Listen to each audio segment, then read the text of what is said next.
ఒక ఊరిలో నీళ్లు మోసే పనివాడొకడు ఉండేవాడు. అతను 2 కుండలను ఒక కట్టెకు కట్టి కొంత దూరంలో ఉన్న చెరువు నుంచి తన యజమాని ఇంటికి నీళ్లు మోసుకొచ్చేవాడు. ఆ 2 కుండల్లో ఒకటి కొద్దిగా పగిలి నీరు కారిపోతుంటే మరొకటి ఒక చుక్క నీరు కూడా కారకపోకుండా ఉంది. చాలా దూరంగా ఉన్న యజమాని ఇంటికి 2 కుండల్లో నీళ్లు తీసుకొచ్చేసరికి కొద్దిగా పగిలిన కుండలో ఎప్పుడూ సగం నీరే మిగిలేది. ఎన్నో నెలలు ఇలాగే కేవలం 1.5 కుండలే నీరు యజమాని ఇంటికి వచ్చేసరికి మిగిలేవి. నిండా నీరు మోస్తున్నానని ఆ 2లో మంచి కుండ ఆ గర్వంతో పొంగిపోయేది. కానీ పగుళ్లకుండా తన పని తాను సక్రమంగా చేయలేకపోతున్నందుకు సిగ్గుతో చచ్చిపోయేది. అవమానకరంగా భావించింది. ఎన్నో నెలల తర్వాత పగుళ్లగలకుండా పనివాడితో, నేను అవమానకరంగా భావిస్తున్నాను, నన్ను క్షమించు అంది. నువ్వెందుకు అవమానకరంగా భావిస్తున్నావు అని అడిగాడు పనివాడు. ఇన్ని రోజులు నేను సగం నీళ్లే మోయగలుగుతున్నాను. ఈ పగుళ్లు నీటిని కారిపోయేలా చేస్తున్నాయి. నా వల్ల నీకు అదనపు పని అవుతోంది. నీ కష్టానికి తగ్గ ఫలితం దక్కట్లేదు అని నసికిందా పగుళ్లకుండా. దాని బాధ అర్థం చేసుకున్న పనివాడు, బాధపడకు, ఈరోజు యజమాని ఇంటికి వచ్చేటప్పుడు దారి వెంట ఉన్న అందమైన పుష్పాలు చూడు అన్నాడు కుతూహలంగా. ఆ పగుళ్లకుండా ఆ దారి వెంట ఉన్న అందమైన పుష్పాలను చూసి సంతోషించింది.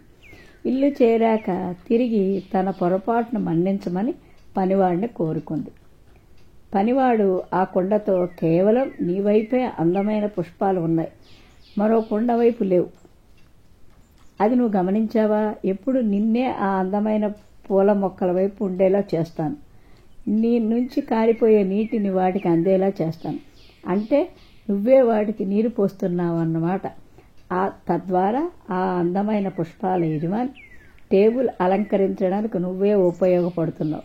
నువ్వు పగుళ్లతో లేకపోతే అతని ఇంట్లో కళకళలాడే పుష్పాలు అందమైన అలంకరణలో ఉండవు అన్నాడు.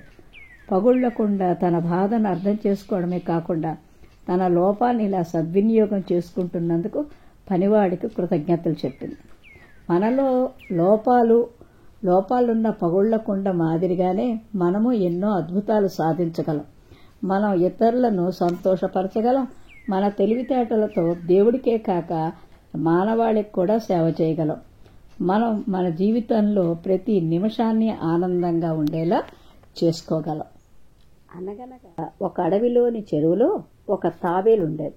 అది చాలా తెలివిగలది. దాహం తీర్చుకోవడానికి చెరువు దగ్గరకు వచ్చే జంతువులకు, పక్షులకు ఏవైనా సమస్యలుంటే తాబేలుకు చెప్పుకునేది. ఆ అడవికి రాజు సింహం. అది ఈ మధ్య కోపంగా గర్జిస్తూ, ఏదో ఆలోచిస్తూ, చిరాగ్గా పరాగ్గా ఉంటూ, నిద్ర తక్కువై, ఆకలి ఎక్కువై, అడవి నియమాలు తప్పి చిన్న చిన్న జంతువులను కూడా వేటాడి తినసాగింది. తాబేలుతో కోతి, కొంగ ఇదే సమస్య చెప్పుకున్నాయి. నువ్వు భూమి మీద కన్నా నీటిలో ఎక్కువసేపు ఉంటావు కాబట్టి మృగరాజు ఆగడాలు తెలియవు. నీవే ఈ సమస్యను పరిష్కరించాలి అన్నారు. తండ్రి లాంటి రాజే మనల్ని భక్షిస్తే ఇక రక్షించమని ఎవరికి చెప్పుకుంటాం?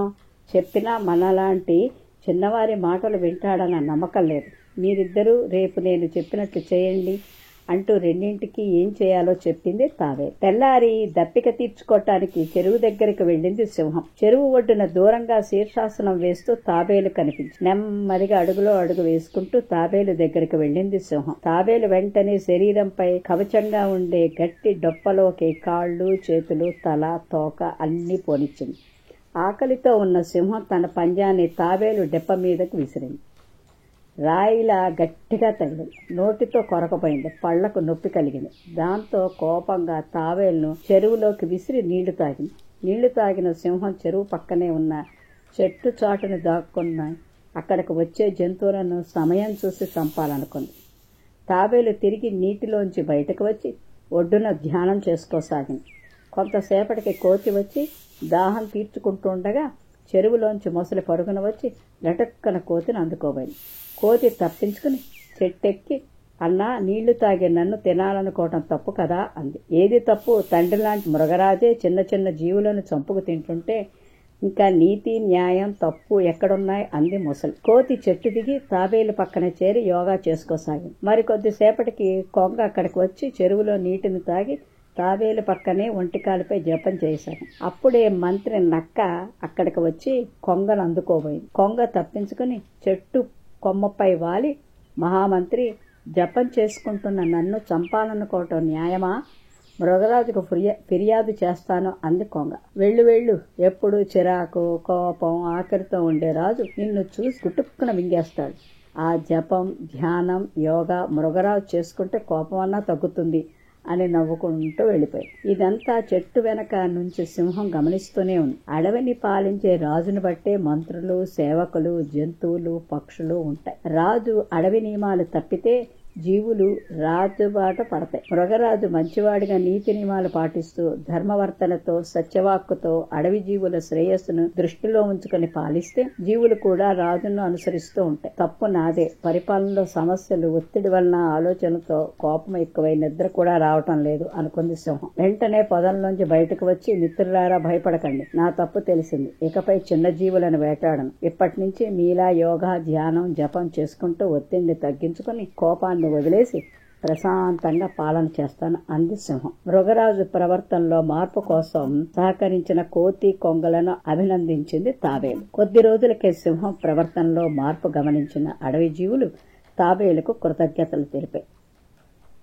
అనగనగా ఒక రాజు, అతని దగ్గర బాగా డబ్బుంది. దాచుకోవడం కోసం ఒక శిల్పిని పిలిచి రహస్య ధనాగారాన్ని ఏర్పాటు చేయించాడు. దానికున్న రహస్య ద్వారం గుండా ఇతరులు తెలియనివ్వలేదు. దీన్ని నిర్మించిన శిల్పి మాత్రం తక్కువవాడా, పిసినారి రాజుకు తగ్గవాడే. రాజుకు తెలియకుండా గోడకు అమర్చిన రాతి పలకల్లో ఇంకో రహస్య మార్గం ఏర్పాటు చేసి పోయే ముందు కొడుకులు ఇద్దరికి దాని సంగతి చెప్పి కన్నుమూశాడు. డబ్బు కావలసినప్పుడు వాళ్ళిద్దరూ ఆ మార్గం వాడుకునేవారు. అసలే పీనాసి రాజు రోజు డబ్బును తనివి తీరా చూసుకునే గుణం ఉండడం వల్ల ధనం మాయం కావడం గమనించాడు.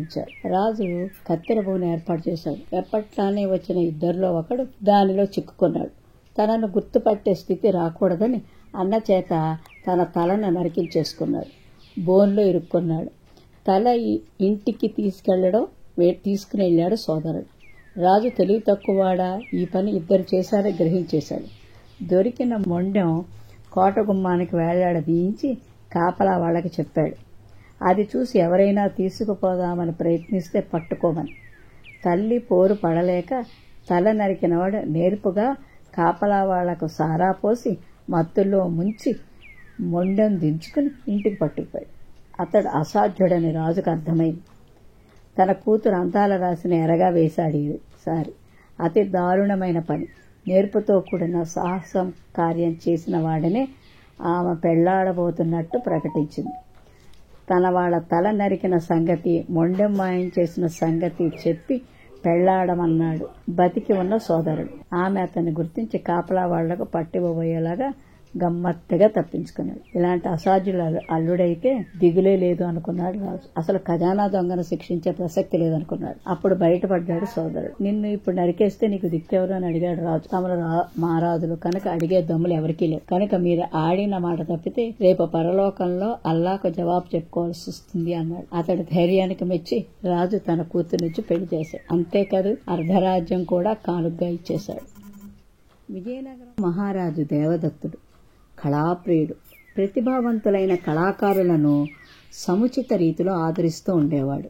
విజయనగరంలోని కళాకారులు తమ ప్రతిభను దేశ విదేశాల్లో చాటుకున్నారు.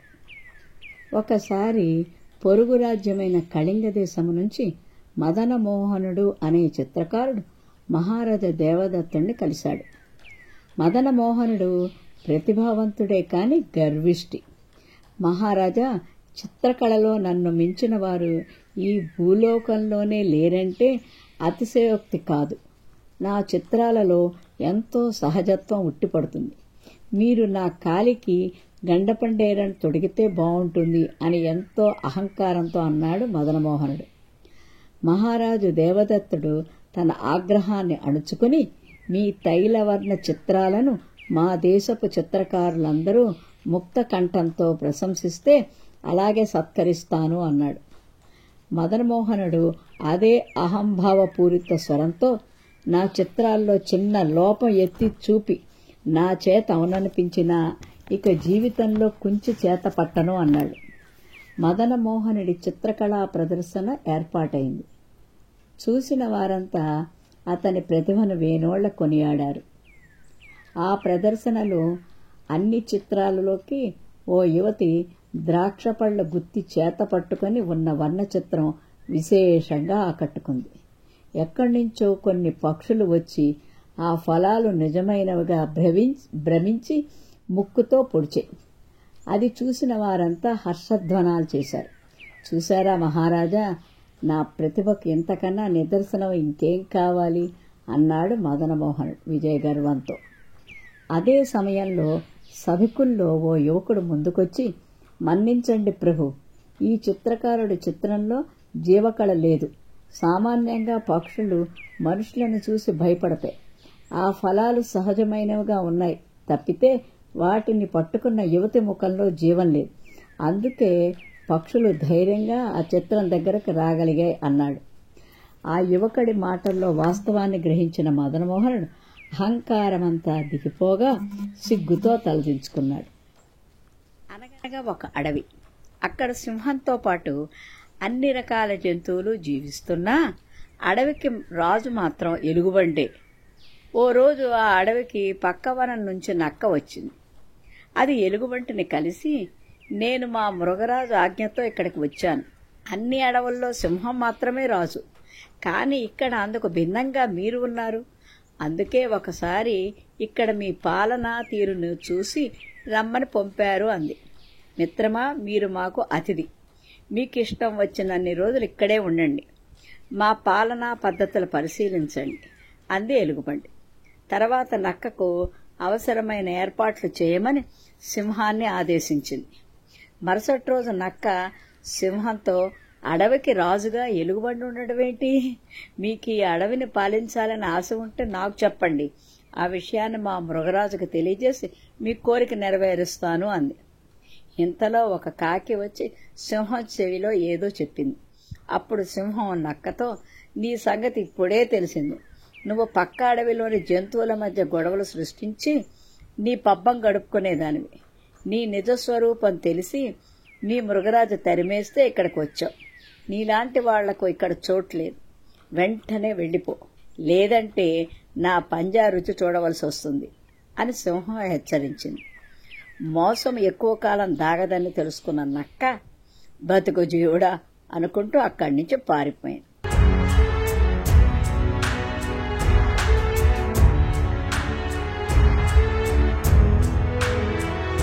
మీరు మరిన్ని వీడియోలు చూడాలంటే మన ఛానల్ను సబ్స్క్రైబ్ చేయండి. పక్కనున్న బెల్ ఐకాన్ని ప్రెస్ చేయండి.